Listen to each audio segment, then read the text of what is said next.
Hello mga paps, mga pare ko, good morning naman and magandang araw po sa lahat.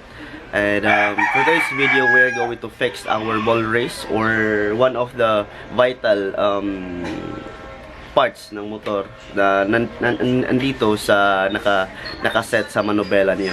By the way, sa bagong viewers dyan, don't forget to subscribe and also like this video, share this video, click the notification bell para ma-notify din kayo for the next video.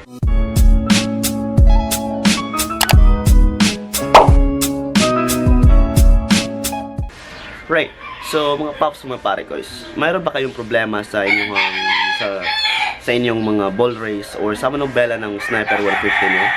And napaisip kayo kung bibili ba ako ng bagong ball race, which is quite expensive, no? So, ball race is around 900 pesos kung sa Yamaha kayo bibili. Pero meron namang mga generic na ball race which is just around 300 pesos. It's just an aftermarket or anong brand yan. It's just a generic ball race. Pero anyway, hindi po tayo bibili ng ball race. Hindi po tayo bibili ng generic na ball race. For today's video, mga paps, mga pare ko, I am going to show you kung paano mag-troubleshoot ng ball race. It's just a very easy procedure, mga pare ko. All you need to do is to have is this flat screwdriver and pangpokpok nyo, which is ito yung gagamitin ko sa ngayon, which is maliit na martilyo. Kahit anong pangpokpok nyo dyan, pwede yung ulo nyo. Joke lang po. Right. So, yun lang po ang ating gagamitin para i-fix yung setting ng ball race. Kung naninigas na yung Manubela nyo at napaisipan yung bumili ng ball race, which is really not an ideal thing kasi nga mamahalin yung gamit na yon. So for today's video, i-show ko lang sa inyo kung paano mag-fix or mag-troubleshoot nitong ball race. First thing is we are going to remove the headlight, pero para meron tayong access dito sa ball race lock niya. So remove ko muna to at we'll jump into the main action agad.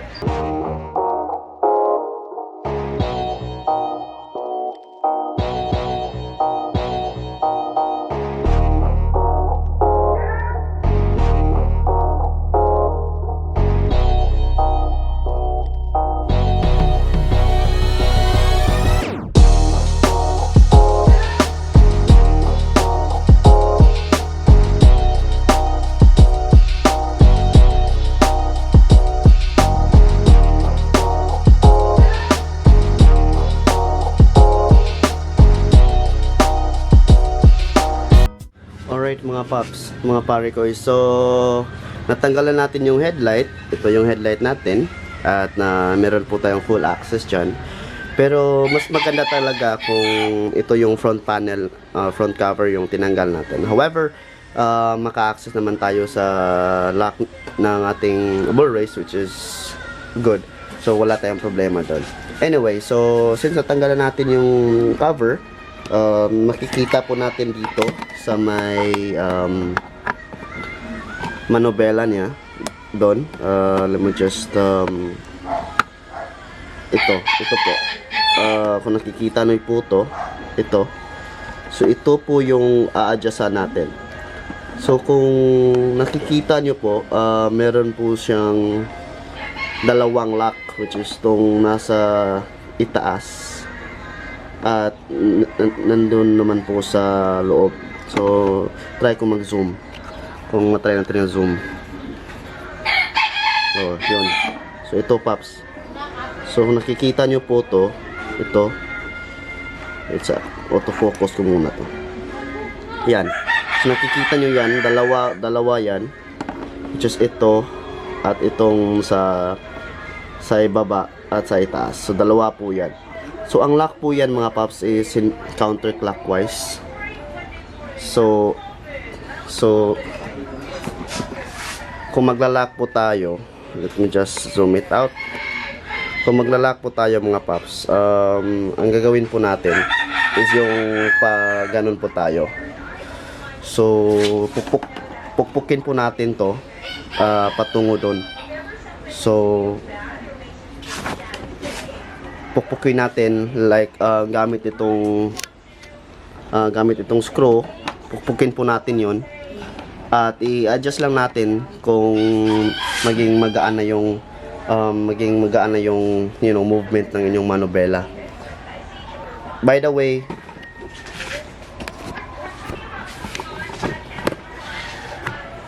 mga paps, take note lang po, wag po yung just smoothly pukpok ng pukpok, smooth lang, kasi pag nasobraan nyo ng pukpok yung screwdriver, baka masira yung lock. So just gently adjust it, just slowly but surely lang po tayo.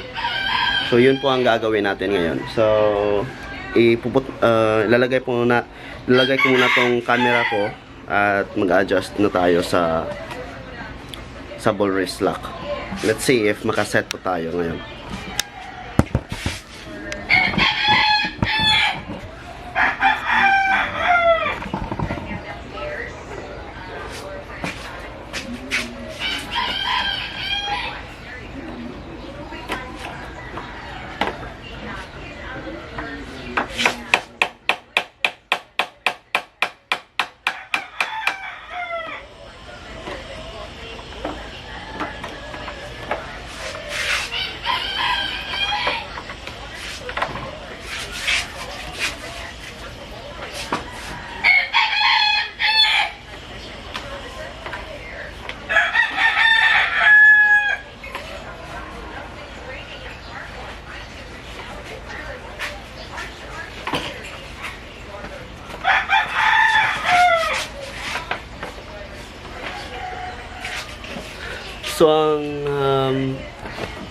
So ang ginawa po natin is every time na mag-adjust tayo sa lock is we're going to move the wheels, or gagalawin nating manubela to test if wala na bang hindi na ba siya titigas, wala na bang manigas na movement sa manubela.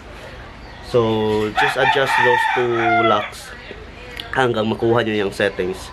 Anyway, it's just a very easy procedure, so no need to buy a ball race or something. Alright, so mag-set muna ako.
Alright mga paps, so naset po natin yung ball race nitong Sniper 150 ko. So just slowly but surely lang mga paps, just change the setting, then after change the setting, higpitan, tas kung hindi pa siya naset ng maayos, change mo naman hanggang makuha mo yung exact na setting ng ball race nyo.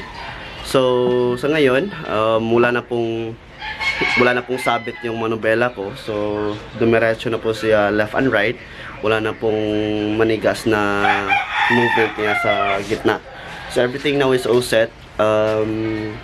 So ayun mga paps, mga pare ko, is kung meron kayong problema sa ball race nyo, first thing is check mo na yung setting ng ball race nyo.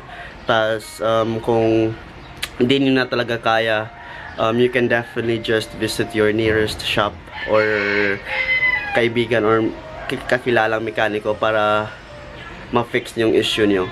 But I hope na nakatulong po tong video na to sa pag-set ng yung bull race. And again, sa bagong viewers dyan, sa hindi pa nakapag-subscribe, please don't forget to subscribe in my channel. Also click the notification bell para ma-notify kayo for the next video. And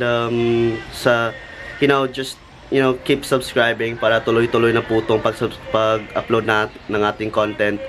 I will check any other videos or any other content para ma-share ko sa inyo guys. I hope this video helps you a lot.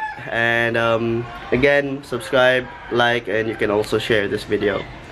And if you have any suggestions, any comments, kung meron man ako nakalimutan, don't forget, just comment down below and sasagutin ko yan as soon as possible. So I think that's all, and have a wonderful day. Take care. Ride safe.